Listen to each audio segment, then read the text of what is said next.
Yo, welcome to another episode of the Bjj Goons podcast. I'm your host, Tim the Mushmaster Spriggs, and with me as always every week is... Yo, what's up, everybody? It's Nico Ball. Glad to be back in the studio, not running around. A little bit of running around, but not as bad. At least I'm back in the area. Yeah, that's always good to have you back. It's always good to have ourselves in the studio. It's still a work in progress, but hey, we're almost there. I'd say we're about 60-70% done, I would say. A few more months, probably like 2 or 3 more months if things continue on the same path. This place will be complete. I will say this though, having a studio and investing in it costs a lot of money because it's not just a recording place. It's not some janky like old version of Joe Budden podcast, and we don't. It's like two people, but like still like we have mats here, a bunch of monitors have to get ordered and stuff. But it's always good to have in studio. No. It's not just like the hardware, and that's what. Did I tell you that I was on a phone call the other day with like a producer, some guy that listened to the podcast and then hit me up? No, you never told me this. Yeah, well, because he produces porn. He's a porn producer out in Oh Cali, I wow. guess. But like I guess I don't even know how I found him. I want to say it might have been like Dom's post. It was somebody's post that I was on liking stuff. And then I don't know, I started following his page, I think. And then he found my page and he had commented on one of the clips that I had posted about the Rotulo brothers. And he was like, yo, dope podcast. Like, I do production. And he said something specifically about the sound. He's like, just hit me up. And then I slid into his DMs and I was like, yo, you know, that's really dope. Like I'm definitely down to talk to more like producers and stuff. So he actually called me, and it was funny because he was sending me like pictures. And normally, like I hate when like random people from Instagram are just like, "Hey, what's up?" and sending me like selfies. But then he was like, "Oh, I'm with so and so. Like Google them." And so like obviously it's like, oh, I remembered who I was talking to, so I googled the person, and clearly he's training like some porn stars out in Cali in jujitsu. Um, but yeah, it was interesting. We hopped on a call and he broke down like so much stuff, like sound wise, like microphones, another couple, not I'd say like a couple hundred, 500, like basically for one good studio mic. And we have a soundboard, but like on top of the soundboard to upgrade the mics and then get all this other equipment that you wouldn't even think you need, it would break down to be about like $800 a mic Per mic? per mic with a mic and then two other pieces of equipment that you would need. And then not only do you have to buy that equipment, you need to know how to use that equipment. They're like sound amplifying things, which like Wow, yeah. and Tim is just like, what per mic? Because me and Tim are on like also different levels of like building stuff and like knowledge. Like Tim's starting, like not to like give him any crap or saying he doesn't know anything, but like there's different levels of stuff. Four Of like, months in, probably, oh I'd God, say. just the cords. Like I'm telling Tim, like these HDMI cords, like, and he's got one right here, and I have some other ones, and I'm about to show him, like, because first I'm like, Tim, how do you not have HDMI cords? And then I was like, all right, let me teach him, let me show him the issue and like the difference, and like even the cord that connects the camera is like, I don't think it's long enough, and I was like, yeah.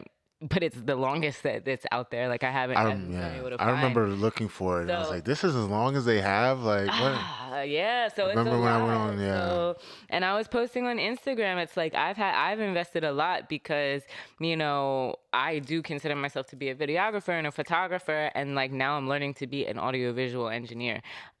So I've not only had to buy like computers because editing software is a lot on your hard drive, and the kind of film that you're getting 1080 is a different than 4K, and if you're editing in 4K then you can't have a shitty computer. So I've had to invest in that, but then I've also had to put like an equal investment into education and learning how to do things. Like I've had a couple mentors in the game. I've had people that would pay for me to learn how to do things like lighting, and then I can still barely do lighting. Like I have a minimal grasp, like, but now I'm focusing on sound. But I know that I'm gonna have to go back and invest in more stuff about lighting. But that's why I like paid to go to New York and do a consultation with one of the people that's the best in the industry. And somebody actually just put out an interview on Alex Media and his life. It's like a 40-minute interview on I'll drop the link in the bio, like, because I know a lot of people that listen to the pod. A couple of people are trying to produce their own, so I think it's really cool to be able to like study people like Alex, to get to have met him, to get his help and his opinion on stuff. And that's the same reason I went down to Atlanta, was to be at a business conference to meet people that are doing similar things, you know. So you have to really invest in it. It's really not as easy as like some people make it to be. No, it's not. It's not just pulling up a microphone and talking shit on it. The clips alone, yo. Clips alone, like making clips. Ooh boy. And then like scheduling them for release. That took me a long time to figure out. Well, no, not the YouTube part, but the learning how to do it and then picking which clips are good and like what would work. That's difficult. And I haven't even really gotten into like reaction videos. Just figuring out it's not the platform I'm looking for, but the medium in which that I would use or talk about my art. Like how? It's not just like I want a YouTube channel. It's about how do I want to share this information? Do I want to make it like a reaction video where I'm in the bubble and like there's a video playing and then I'm talking about it in real time? Do I want to do breakdowns where I take a telestrator and do it? It's all a lot of mental work just thinking about it because you don't want to waste time. I don't want to take the time out of my day and just do it and it's half-assed or not really think about what I want to say from it and just even the outline of a show. You got to think about it just to make it decent.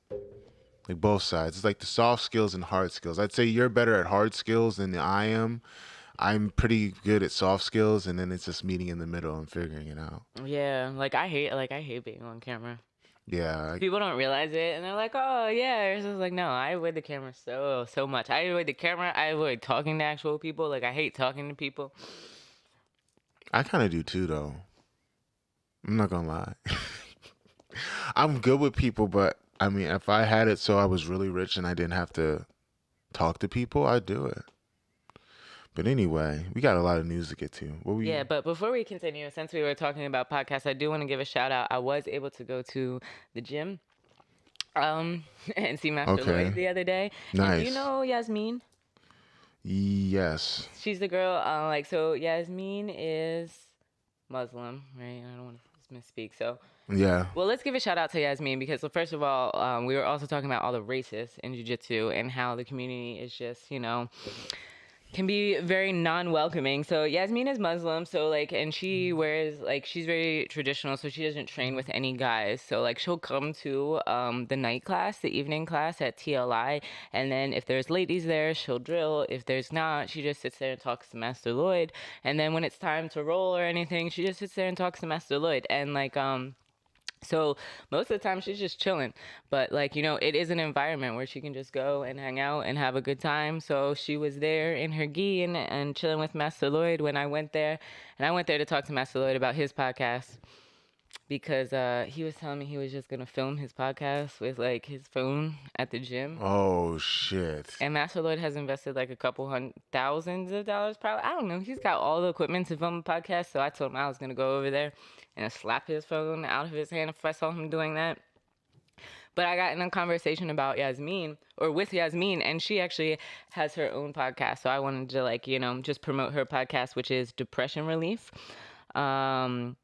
So she gives like mentoring stories, and different things about depression and how people have dealt with it. And she was saying she films hers with her phone, out of her car, but she does it in an organized way. She has a microphone that attaches to her phone, which is a Shure microphone, which is Shure is one of the better brands or one of the best out there. And then she just does that. She drops it like 2 times a week. So it was just really cool to see, like you can have a podcast and you can invest in a lot of equipment, if that's what you want to do, but you can also just have like a smaller thing. And it's really cool to see like more people coming up and creating more platforms. So I just wanted to give her a shout out. And if you guys are interested, go follow Depression Relief. It's on iTunes, Spotify, and all that good stuff with Yasmin Willis. Awesome. Yeah, awesome. It's good to see everybody expressing themselves in the podcast field. I'm glad I started. I wish I'd started earlier. So, you went on your trip. You learned a lot of cool stuff. And I did not watch any of the jiu-jitsu that you're about to talk about. Before you try to ask me how I thought the matches were, no, I'm I just about to assumed get you my did. BJJ news from the BJJ Goons podcast, best BJJ news. Tim's about to tell us what we need to know. We got a lot of stuff to talk about, so I'm just going to be brief. I liked watching the BJJ bet matches that I saw, but the one that stuck out the most, there's two, but the first one that comes to mind is Leandro Lo versus Lucas Hulk. It was a very interesting match to see. Anytime that you see these two guys go head to head is exciting, but to see it in Nogi was something new. Leandro Lo is pretty good at Nogi, I'd say, just because he knows a lot of jiu-jitsu. And Gi, a lot of ways, presents different challenges that Nogi doesn't. And with someone with his style, I was thinking that he'd probably be more free and be able to go for the kill more. But I don't necessarily think that his style of grappling, at least in the stand-up, translates very well in Nogi when he's going against a wrestler type. So what I mean by that is his hand fighting in the match seemed very lackadaisical. Of course, in the gi, you're not going to get punished for that as much because you have a grip or two grips. If you have a nice collar grip or a collar sleeve grip, you can stop any kind of forward momentum, anyone charging forward towards you or any angle switch or level change just on the strength that you have them by the collar, which you've seen him do 1,000 times. But in Nogi, that doesn't translate as well.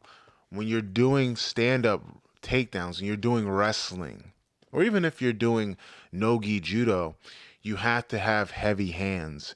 You have to be glued to that person and you have to sort of guide them. You know, in a collar tie, you're not just laying hands on someone standing there like in gi. You have to snap their head down. You have to change angles on them, or at the very least, have your forearms ready to work as a shield to protect your hips and your legs. So if someone shoots in on you, you can stuff it.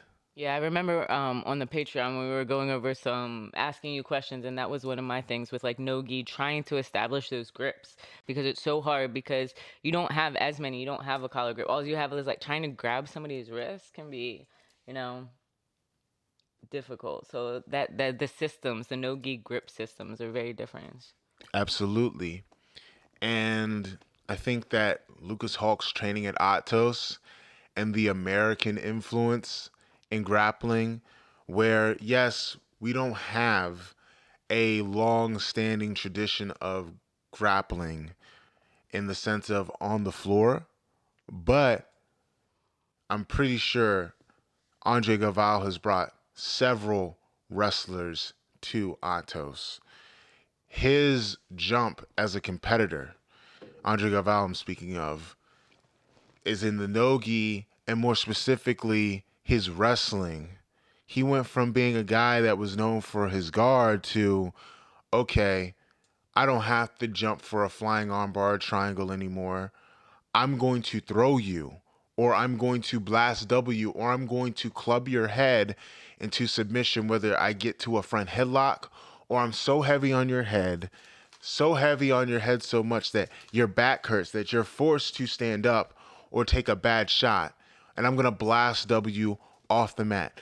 Look no further than his last ADCC super fight against Felipe Pena.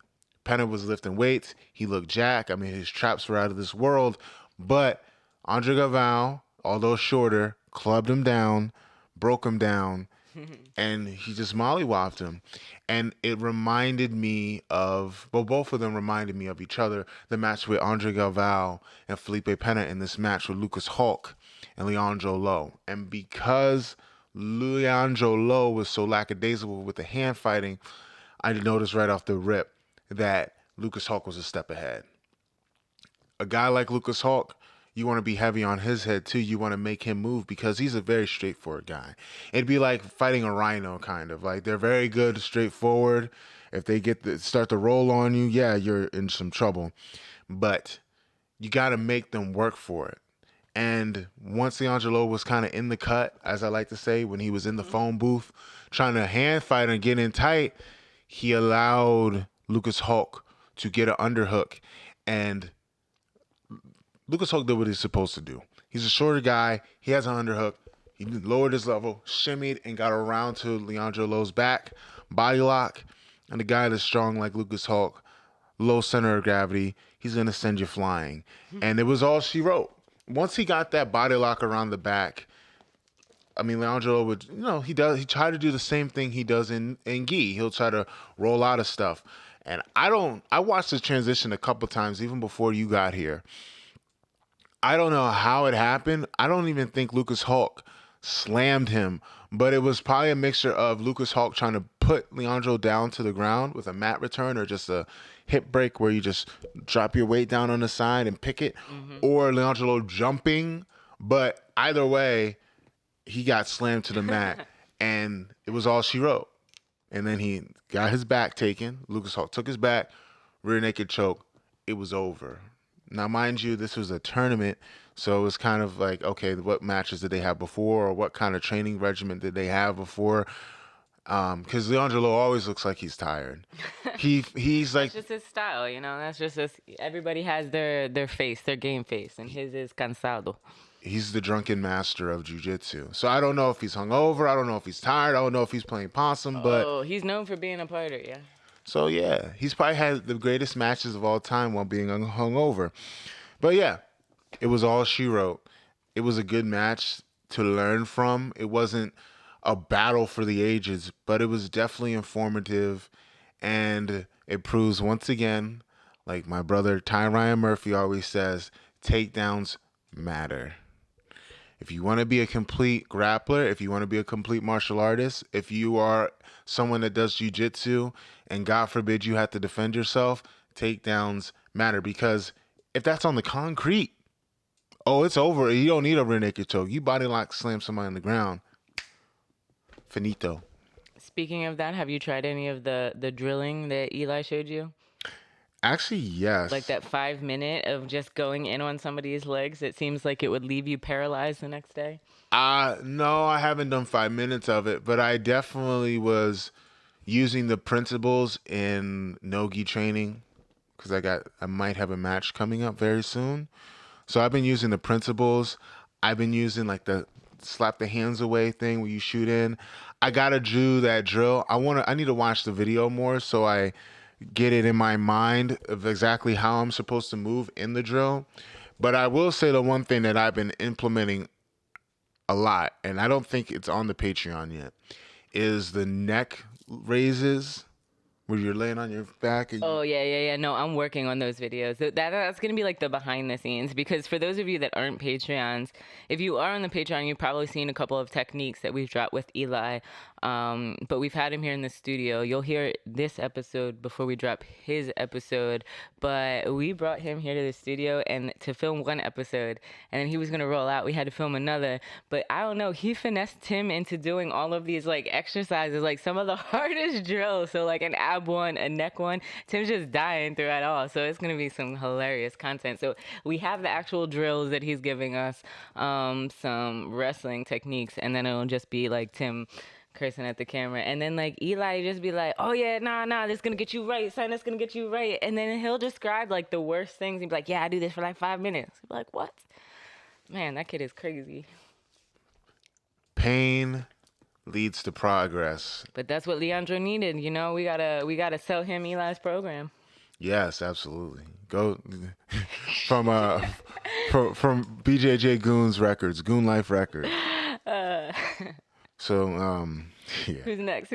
All right, so next up, while we're on the subject of wrestling, Tamyra Mensah Stock wins gold at the Olympics in freestyle, and she is the first African-American woman to ever win a gold medal in the sport of wrestling, for the United States at least, that I know of. I mean, there's the diaspora, so we got black people all over the place. Yeah. And she, ironically or not, wrestled a Nigerian woman in the finals.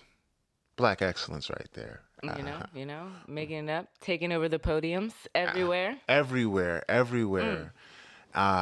It was just beautiful to see. And she had her natural hair too. Yeah, you know what I mean? Rocking it. Rocking the natural, the puffs. Oh my God. It was. Yeah. It was just a beautiful, beautiful. Beautiful to see, especially after all the Simone Biles crap, and just like a big F you to everybody that just had an opinion. There's a couple people that I know personally that now they were out there on Gordon's Ryan post talking about, I'm disappointed that she would walk away. She had the weight of the country on her shoulders. Like, nobody cares about your opinion on someone else's mental health. And I want to like run that down, because in the last 2 weeks, I know two people that have gotten murdered, one that has committed suicide that I've heard of close to me in my inner circle, and then one that is a depressed teacher that has gone missing.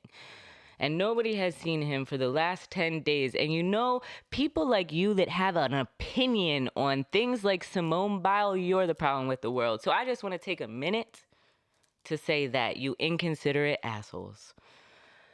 There's a special place in hell for you. Wow. I have nothing else to add to that. That was great. That's going to be in one of the clips that I make for Bjj Goons. Yes, because like I said, I'm talking directly to people that I know. Followers. So you'll see this shit. Wowzers. Wow.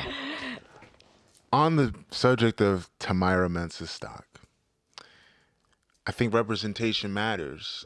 It totally matters in anything that you want to do.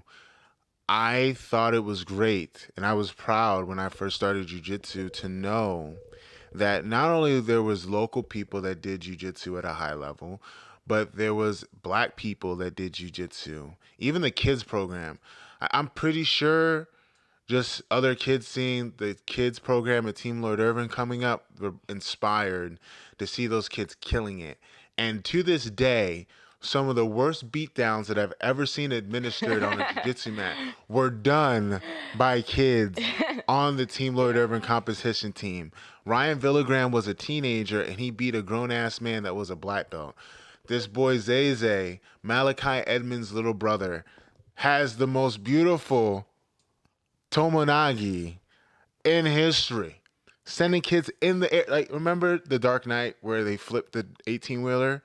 That's what it looked like when he would hit people with that. Representation matters. That It really does. when I talk to people about jiu-jitsu, or when they see me do jiu-jitsu, I get DMs. Like, typically, I don't like DMs because a lot of times people want free game. And what I say is there's no such thing as free game because I paid a hefty price to get this information. But the DMs that I do enjoy is when people show love. I know that sounds selfish, but when people show love and say like, yo, thank you for doing what you do. I started jiu-jitsu and I didn't know there were people that look like me and you. And the fact that you're doing it at a high level, or the fact that you are putting on for the culture in your own special way, is great. And it makes me happy. I talk about this a lot. There was a kid, I went to Masters Worlds. Little black kid from England came through and showed love. I got to take a picture with him and met his family. And when I first started doing jiu-jitsu, I didn't think people in England really did jiu-jitsu, let alone black people, because here, black people weren't doing jiu-jitsu like that. And I'll get back to Tamyra Mensah stock. She did the damn thing. Not a lot of women do wrestling. Young women don't do wrestling. And now it's hard enough dealing with people that are wrestling that are boys that want to claim to be girls, and then you got to wrestle them, or they're just wrestling against boys. But now it's hard. I was having this conversation this weekend with somebody who was just talking about not a lot of women do jiu-jitsu, especially when there's not girls in the class. So imagine wrestling. It can be even harder, especially coming up through high school if you want to be on the boys wrestling team. And to see Americans doing it on an international level, and the fact that we don't even respect wrestling that much in the States. When, if I have kids, I'm going to have them do wrestling. Hopefully. I'm not going to make my kids do shit. But I will want them to do wrestling because it's such an amazing sport and it doesn't get enough respect. And a black woman doing it, more praises to her. It's just another example of black excellence. And when you give us a fair shot, we kick the door down and we take over and we take gold. And side note before we continue, what if, and I was thinking about this when I was watching the World Cup and how English fans showed their ass when they lost in the Euro Cup finals. I think about this when I watch other sports like basketball and how in the NBA last year in the bubble, we had all these social justice protests. And I look at all these brothers from all over the world with weird European sounding names. What if Ados, American descendants of slaves, decided, you know what? We're going to start our own team, or members of the African diaspora, because we could argue if you're not from here, from your country, if you don't know where you come from, you could argue that, well, I'm a man without a country. Let's form our own. You know how like when Russia got suspended and they had to go independent? You know what I'm talking about, right? Wait, so you're trying to form like an independent black state? Or Yes. An independent black not in like team? real life because I'm going to get put on a watch list. But for the Olympics, or we just have like an ADOS team, African descendants of slaves from the diaspora. We decided, yo, we're going to form our own team and we got somebody to back us. How do you think we would do as a nation or as a diaspora against all the other countries? Because if you look, the ones that are putting on like Simone Biles and all of us, like we're bringing home some hardware. How do you think that would go over, one? And two, how do you think that the ADOS nation would do in the Olympics? You remember Brexit? Yes, I wasn't there, but I recall. Would it be bad to say? I think I mean, how have they done? I don't think they fared very well. Like, will people actually recognize us? Will we get there on time? What? Oh my will we God. be able to not argue? Like, cause as a team, like a Olympic team, do you think we wouldn't be able to get by without arguing? Yeah. I mean, like, cause then like Pan-Africanism would have worked. Like we would have been had our own country. Like, let alone an Olympics team. I don't know. Like, you know. Devil's advocate. A lot of that might have been sabotaged. Exactly. So with sabotage. So with the Olympic team, people I'm thinking outside about forces than people.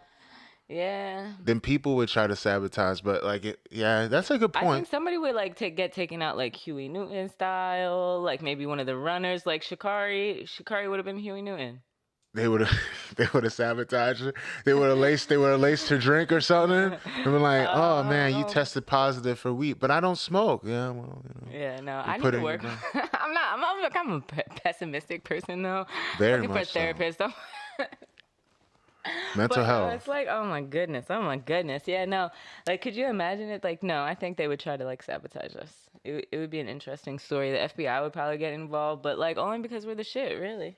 Yeah, they'd be like, how dare you take away our property with your own nation? I still think we'd do awesome. But shout out to Tamyra Mensah stock. Shout out to all the Olympians out there. Shout out to Gable Stevenson. I could not find any footage of his matches because they happened today. Like, I went on NBC Olympics and I could not find them. Maybe I'm retarded, but I just could not find any clips for today's show. I got my fingers crossed that he continues to annihilate the competition and make it look easy. Do a backflip afterwards while they blast Biggie Smalls over the airwaves. Yo, I'm so excited about that. I cannot wait. I'm gonna hit up Stardust right after we're done filming to see if they know. They probably like screaming. They gotta have recorded that somewhere. There's gonna be a bomb ass highlight with some trap music for him just killing people out there. Yeah, and it's gonna drop on Favela Jiu-Jitsu because it'll be mine. No. Shout out to Gable Stevenson. You know, black excellence, baby. I'm telling you, when you give us a fair shot, we kick the door in and we take home the hardware. And that's just amazing. And then after that, he's going to take that Olympic gold, slide down to Florida, and be like, yo, what's up, WWE? Where the rest of the money at? Where the rest of the money at? Hey, bro, if you want a tag team partner, I'm here. I can talk shit with the best of them. That's very true. Holler at your boy, you know? True. He's in shape. He's got that wrestling background. Eli's here to give him those little tips and techniques that he needs. Slide him in there. Slide me in. I'll take a small percentage of the contract for insurance fees. But you know I got y'all on that social media. I got you on them TikTok videos. I got you on them reels. You know I got it. Absolutely. You know, you were talking about the discourse between the jiu-jitsu community. I mean, that's, for lack of a better term, the community that we're known for and we're a part of. And although you've purged your timeline of all the fuck shit, you definitely still have to deal with it. We talked about the discourse on it about Simone Biles, right? And I got to give a shout out to the homie Nick Del Popolo, because he did his best to set everyone straight on the Gordon Ryan timeline, or his comments about how Simone Biles is mentally weak. And what do you think about this whole BJJ versus actual pro sports discourse? You know, I know you went in saying fuck you to all the haters, but anything else you want to say as far as the dichotomy between BJJ reality and the reality of the real world of professional sports? Like, anything you want to say? Because I have thoughts, but I want to let you go first. I mean, I think just people are really removed from reality, and that's the problem. Whether it's in jujitsu or whether it's in real sports, people feel very entitled to have an opinion on things that they should just shut the fuck up about, to put it nicely. And yes, that's putting it nicely. Um, I think nowadays it's just like people have no boundaries, they have no limits, and people forget how to set their own limits. And that's something that I've really been working on. It's like, um, people have feel like they have access to you, especially when with through social media, to say and give their opinions on everything. And like, really, you just need to learn to be more compassionate, to learn to be quiet. So like, I don't understand why so many people that are athletes, or Gordon Ryan, who said he's held his country on his back so many times, so he has a right to give opinion on Simone Biles, is exactly what he said. And he said that publicly, and like thousands of people saw that. And then in the comments, he admitted he was wrong, saying, oh no, if she's feeling vertigo and it was dangerous, then I was wrong and I misspoke, but nobody saw that. So it's like, people think their opinion means something, and it really doesn't. So it's like, it's really sad to see, like, not only a generation of that happening, but like, they're just so callous, and so, they really don't care about other people's mental health, about their well-being, about anything. And it's really disappointing. People have really disappointed me. I do not like social media. And I don't like it for a few reasons. One, I think it's a time waster 9 times out of 10. It's addicting. It's like the endorphins that people get, people don't understand how addicting that can be. Just like a casino. It's like a casino in front of your face, except people can deal with not gambling. I don't gamble. But people love attention. People love feeling as though that their voice matters, and they love being heard, and they just love the idea of getting clout. People think, here's the thing, people respect you not for what you say, not for the content of your character, not for your accomplishments, but now it's about how much clout you have. And now there's a clout counter on these social media platforms where it's in the form of followers, likes, shares, all that BS. The problem now is that people aren't vetted for what they have to say. There used to be a time where you couldn't just come out and say anything. In order for you to be news or to be a journalist, you had to get sources. You had to have some kind of reputation in order to be on a show. Like when I was a kid, I watched Sports Center all the time. I watched ESPN. The people that had shows were well-respected sports writers. Now, you can have your own page on Instagram, Twitter, YouTube, just say a bunch of crazy shit, get enough followers, and you're considered a voice. You will get access. You will get into rooms just off the strength of you having a big platform and saying horseshit. And that's part of the reason why the world is so fucked up as it is. That's part of the reason why people aren't educated or care to try to educate themselves. Like, motherfuckers used to go on Google, and like everything is Googleable. People, there's libraries. Everything. You can get books on your phone, audio books, but people don't want to have their third eye open. All jokes aside, like I make hotep jokes, but people got their third eye closed and don't kind of, and they have nothing in reference to. Like they can't even reference shit to form an opinion because they're too busy following. I hate that term. Exactly, because that's what I tried to do when I saw what happened on social media about Simone Biles, because you were the one that told me about it, and then I went to look it up. If you keep looking it up on the actual articles and not through social media, you get very quickly to the fact that it was twisties, and the fact that it wasn't just like, oh, I couldn't, but she was feeling vertigo in the air. If you got off of social media to actually verify the information, then you would have quickly found that out before Gordon, fuck you, Gordon Ryan. Though, check this out, right? I listen to podcasts, right? But I listen, like, no matter what niche I'm listening to, I defer to experts or people that are respected. So when I hear about things that happen in sports, specifically that, I listen to guys like Bomani Jones, for example, who is a well-respected sports journalist, has been in the game for a long time, and other journalists respect him. But as far as the BJJ community's take on everything, listen, okay, guys, I know there's plenty of guys that did a lot of great stuff in jiu-jitsu and claim to be experts on athleticism. But I'm going to say something that's probably going to get me a lot of flack, and I'm kind of dunking on myself by this, but I'm going to be honest with you. Brazilian jiu-jitsu I don't consider it really a professional sport. I've been watching jiu-jitsu. I've been doing jiu-jitsu for almost most of my life now. And I've been paying attention to sports most of my life. I've been around professional athletes, world-class athletes from different disciplines, and even to a lesser extent, MMA. Guys, this shit is not a professional sport. The level of athleticism in jiu-jitsu is nothing. All right? Let me break it down to you like this. He's got notes. Ladies and gentlemen, for those of you that are not watching on YouTube, he's got notes. Yeah, a shitload of notes. Voracious. No, that's not the proper term. No. Okay. Jiu-jitsu isn't even qualified for the Olympics. All right? Like Nick Popolo said, we don't have the amount of countries that do jiu-jitsu in the numbers that is necessary to even qualify as an Olympic sport.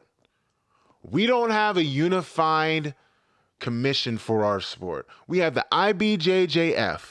It's not the IJJF. It's the IBJJF. Okay? There's no real good vetting of instructors. I went through the instructor process. I went through the second degree black belt process. Guys, I mean, I had a harder time being able to get a handgun in the state of Maryland than I was to get considered a black belt. To be considered a black belt instructor, to be able to have a team if I so choose, because I have a second degree on my belt. Okay? So, I'm going to say another thing. It's a hot take. It's in my opinion, but I'm going to say this. If I'm wrong, tell me I'm wrong, Nico. But I feel as though Brazilian Jiu-Jitsu as a sport is for people that couldn't make it in another sport, have done another sport, a tougher sport, or a sport that has a harder barrier of entry as you go up in the ranks, and using jiu-jitsu as a way to stay in shape or keep that competitive edge. Or it's for people or children, more specifically, that need an activity to do to learn how to defend themselves. But as far as a sport, you can pick any sport and I'll compare it to you. Let's say judo, right? If you want to be at the elite level of judo, you have to fucking qualify. You can't just go to Olympic trials, right? In football, let's take football. You got to make your high school team. And a small fraction of those people qualify or are able to go to college. And even a smaller amount go to the NFL. And once you get in the NFL, your chances of playing in the NFL, it's like 3.5 years, the average NFL career. But the vast majority of people don't last that long. You have to qualify. You have to be vetted. There is a wider range of athletes in these sports. Basketball. I got a cousin that just got a full ride to college, right? The sheer amount of people that play these sports, the web is so wide. And it's expensive. That's another barrier for entry. Okay? So, no, jiu-jitsu's not on that level. So for jiu-jitsu people to talk trash about actual world-class athletes, do you know how hard gymnastics is to even get into the pipeline to get onto the national team? Yeah, and then when you get to the national team, you have to qualify to make it onto the Olympics and then to place and then to win and then to dominate. She's already proven her point that she's mentally tough. Hell. But then people are still trying to say, like, no, but not only did she have to go through that, now she has a responsibility because she got through that and she carries the country. So again, it's just so many demands, and then it's just frustrating. I'm gonna leave you with two more things before I go to my black belt wisdom. Let me tell you this. Simone Biles doesn't owe this country shit. More specifically, the United States gymnastics team and the USA Gymnastics Federation, or whatever the hell you want to call it, because they let her and the rest of the girls on her team get molested for years and they didn't do shit about it. The Carolis, they mentally, emotionally, and probably physically abused these girls all the way going back to their time in Europe. So she don't owe them shit. And one last thing before I go. We talk about jiu-jitsu and we want to claim it's the same level. Let me tell you something. The Olympics of jiu-jitsu that they call it, ADCC, half the motherfuckers there didn't win the trials. They got fucking invited. They got invited. I won the trials last time. If it's the Olympics, you have to do the trials. You don't just get invited to the fucking Olympics because you won last time. They're like, no, motherfucker. Everyone else in your country has a chance. You got to fucking win. Jordan Burroughs was a two-time Olympian, one-time Olympic champion. You know what happened? He got beat by Kyle Dake, and he had to stay his ass home and watch. And you know what proves my further point about the competitiveness of jiu-jitsu between us and other sports? There's enough countries in the Olympics where every country has the trials. We got to do regional trials for the Olympics of jiu-jitsu. It's not each country. It's not like Canada got... No, right? Am I wrong? It's North America. It's whole continents. And even then, there's not that many people at the fucking trials. And then anybody can go to the trials. You think if they had qualifiers and they made you qualify, that half the people in ADCC would be there? Hell no. Even on a non-pandemic year or cycle. Hell no. If they had qualifiers and people had to win, the brackets would be cut in half. So no, jiu-jitsu people, y'all can't talk shit about real athletes like that. You can make an opinion, but for you to dog her out, and motherfuckers I see come out here and say, oh, I did the same thing. No, it's not the same fucking thing. Y'all can't even go through a camp without taking steroids. Y'all wouldn't even make it to the Olympics because y'all would fail the drug test. Random drug testing, y'all would fail. That's enough for me before I go to Black Belt Wisdom. But you have anything else to add before I finish up? Yeah, that we're out of time for Black Belt Wisdom. We're almost about to hit an hour. We're at 45 minutes. Oh, shit. Okay, I guess I'll save that for next time. I'll just do it on Zoom or Skype or whatever. But guys, this has been another episode. Hold on, I still got shit to drop though before we roll out though. Okay, all right. Go ahead. Shit, just because you're done your bitching. We were talking about community, so I got some shit that I brought. So I wanted to shout out my boy that does his own comic. So we're talking about Black excellence. If you are watching YouTube, you can kind of see it. If not, I'm gonna drop the shit in the link. So he does, his name is James. On Instagram, he is I am Jai Artist. It's Jai. So go check him out. He came out with like this new comic. There's a digital and an actual print. It's called Some State University, and it just kind of goes over the HBCU experience. So I'm actually gonna leave this one with Tim to see what he thinks about it. So if you're into comics or just want to support the community, it's like $20 to get your own copy. Make sure you go check it out. It's Some State U, and again, I am Jai Artist. And then you guys can find me on Instagram at NoNewNico. Make sure to slide over there and say what's up. I got a special shout out to our friends at Blue Edge Business Solutions. Don't forget to check out our friends at Blue Edge Business for all your digital marketing, web development, and graphic design needs. They can help you with anything from Facebook and Google ads to websites and landing pages. Tell them Tim Spriggs sent you and get a special discount. You can catch me at Tim Spriggs BJJ on Instagram or Facebook, or timspriggsbjj.com for private lessons. I make your game plan for you. I critique your matches. Have me into your school for a seminar. All that good stuff is at timspriggsbjj.com. Guys, this has been another episode of the BJJ Goons podcast. Thanks for watching. Peace. Peace.